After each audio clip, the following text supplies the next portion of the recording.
আমরা সবাই জানি শ্রীকৃষ্ণ তার কনিষ্ঠ আঙুলে বিশাল গোবর্ধন পর্বত তুলে ধরেছিলেন।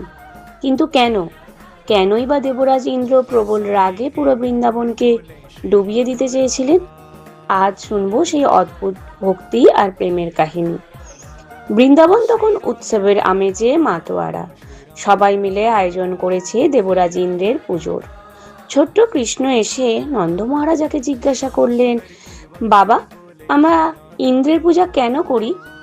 নন্দ মহারাজ বললেন, বাবা, ইন্দ্রদেব বৃষ্টি দেন, সেই বৃষ্টিতেই ঘাস জন্মায় আর আমাদের গরুগুলো খাবার পায়।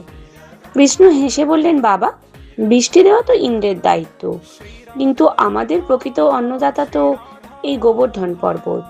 এই পাহাড়ের ঘাস খেয়েই আমাদের গরুগুলো দুধ দেয়। তাই যদি পূজা করতেই হয়, তবে গোবর্ধন পর্বতের করা উচিত। কৃষ্ণের কথায় যুক্তি ছিল। ব্রজবাসীরা ইন্দ্রের পূজা ছেড়ে গোবর্ধন পাহাড়ের পূজা শুরু করলেন। এতেই ক্ষিপ্ত হয়ে উঠলেন অহংকারী দেবরাজ ইন্দ্র। তিনি বৃন্দাবনকে ধ্বংস করার জন্য পাঠালেন প্রলয়ঙ্কারী মেঘ। শুরু হলো অঝোর ধারায় বৃষ্টি আর বজ্রপাত। ঘর বাড়ি সব ডুবে যেতে শুরু করলো। আতঙ্কিত ব্রজবাসীরা তখন কৃষ্ণের শরণাপন্ন হলেন। ভগবান শ্রীকৃষ্ণ মুচকি হেসে তার বাম হাতের কনিষ্ঠ আঙুলে পুরো গোবর্ধন পর্বতকে ছাতার মতো তুলে ধরলেন।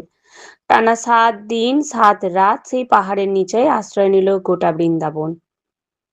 বৃষ্টির একটা ফোঁটাও কাউকে স্পর্শ করতে পারল না। অবশেষে ইন্দ্রের দর্প চূর্ণ হলো। তিনি বুঝতে পারলেন, কৃষ্ণ সাধারণ কেউ নয়, তিনি স্বয়ং পরমেশ্বর। বন্ধুরা, আজকের এই ঘটনা যদি আপনাদের ভালো লেগে থাকে, তাহলে ভিডিওটিতে অবশ্যই একটি লাইক করবেন আর কমেন্টে জয় শ্রীকৃষ্ণ লিখতে ভুলবেন না।